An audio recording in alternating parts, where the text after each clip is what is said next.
Not long ago, I crossed over the half-century mark. As I reflect on the health challenges faced by my parents and my grandparents after they reached this age, I'm looking for options so I have a different outcome. To help me better understand, today I'm chatting with Dr. Veronica Pinto-Miranda, a geriatrician at UAMS. This is UAMS Health Talk, the podcast by the University of Arkansas for Medical Sciences. I'm Evo Terra. Dr. Pinto-Miranda, I'll start by asking what I think is a simple question. Why is it important for us to stay active as we age?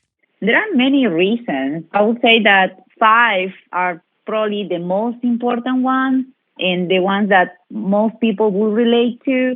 The first one is that it preserves good health and prevents disease. And there are plenty of studies, but it's not only for cardiovascular conditions like diabetes, high blood pressure, cholesterol, obesity. It also is good for bone health, osteoporosis, the immune system, the GI tract function. Even light exercise like walking is super good for prevention of disease. There is a recent study published in Sweden that found that physical activity added years to our lives. And, well, it's not only about living longer, but it's also important adding quality to those years that we have left. And exercise definitely helps with that. The other benefit that we acquire is improving our mental health. It reduces stress. It increases the production of the natural endorphins that we have. You know, these are the feel-good hormones.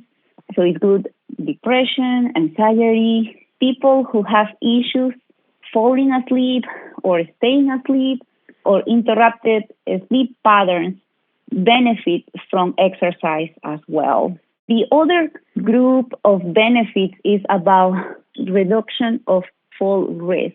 You know that as we get older, we are more prone to falling, and this can lead to serious consequences. You know, if we get a broken bone or if we bleed inside the brain, then that could be life-changing.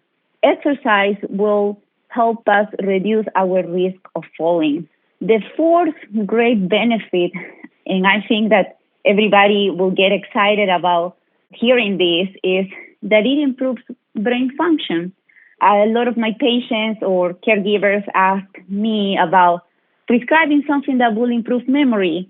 So, well, for me, the answer is simple: exercise, exercise routine. And even for people who have mild cognitive impairment or any kind of dementia, exercising is good and helps to slow down the progression into more severe stages. The fifth great benefit is social engagement.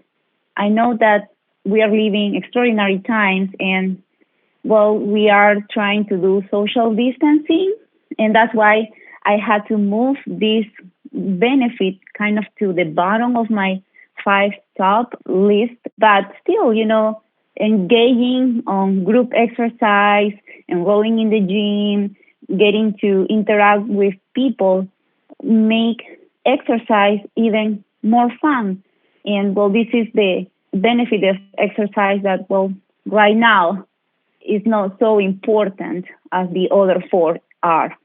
Yeah, we definitely do live in challenging times, as you said. I'm so glad you brought up all of those other reasons. I know that when I think about exercise, it's for one reason: preventing disease and staying healthy. The first thing that you mentioned, that's clearly important to me, but I hadn't really considered the implications of improved mental health, which is super important as we grow old. Reducing fall risk, yes, definitely. Oh my goodness, when you said it could actually help with my sleep, so that's great. I like that news because I'm having challenges to doing that. Dementia, social engagements, all great stuff that I don't think we think about normally when we're considering adding exercise or continuing to exercise as we grow old. I do want to ask you, though, about the more physical aspect of things. I have heard that we lose muscle mass. A little bit of muscle mass is lost every year after the age of 25, which for me was a few more than 25 years ago, if we're not strength training. Can you tell us more about the muscle mass we're losing every day?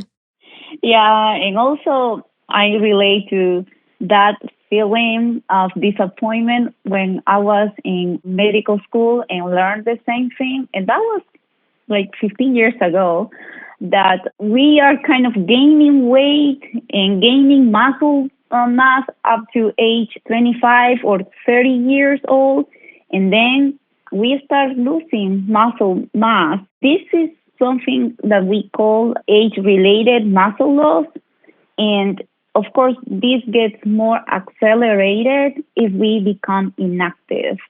So it's estimated that if we do not exercise regularly, then we lose around 5% of our muscle mass every decade. When we are like in our 80s, there is significant muscle mass loss that can make us feel fatigue all the time, which is kind of a vicious cycle because we will feel then started to get to move, starting to exercise at that level, at that point in our life becomes more difficult then. And as you said, the more sedentary our lives will be, the more of a challenge it is. Well, so definitely I need to hit the gym more, obviously, but of course it's a challenge to hit the gym, as you mentioned, in the challenging times we live in.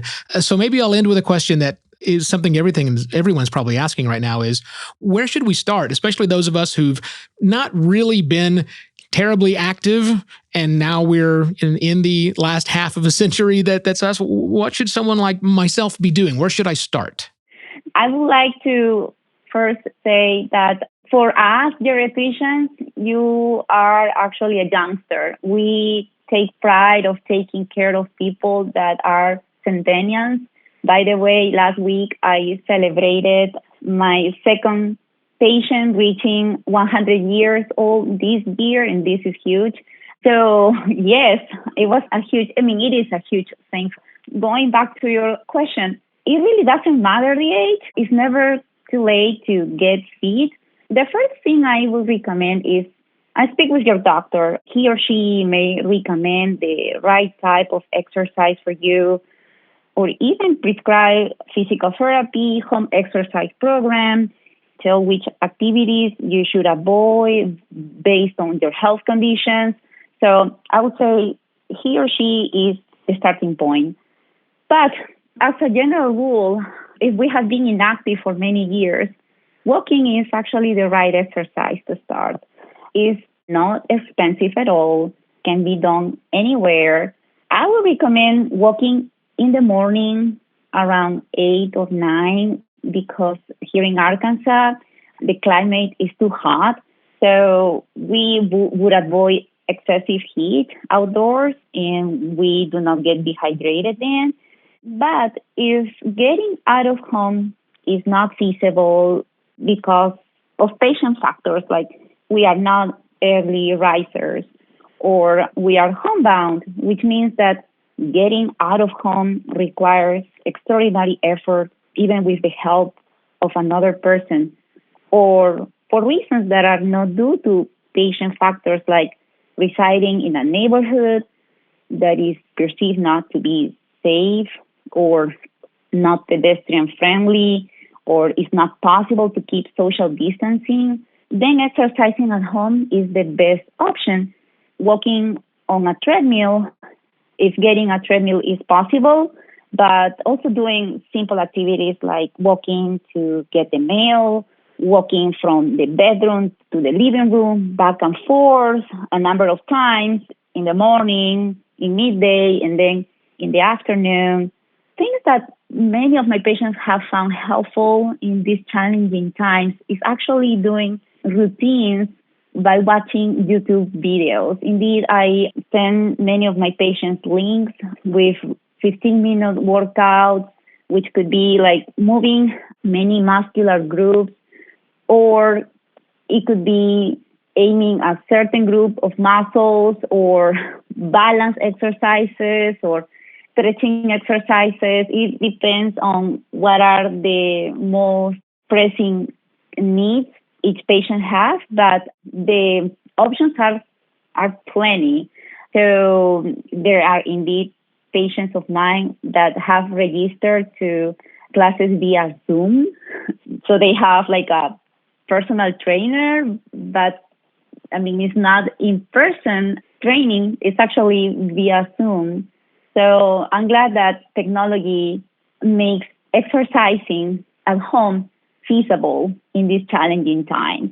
Yeah, I'm excited about that too. Although now I think I've lost my excuse when I tell my wife that I really can't exercise because of the virus. She's going to say, according to the doctor, you can. Well, doctor, thank you for all of your advice today. You've given me plenty of options. I appreciate it. It was my pleasure. Again, that was Dr. Veronica Pinto Miranda, a geriatrician at UAMS. Thank you for listening to this episode of UAMS Health Talk, the podcast by the University of Arkansas for Medical Sciences. I am Evo Terra. If you found this episode helpful, please share it on your social channels. And be sure to check our entire library of past episodes, which you can find at uamshealth.com.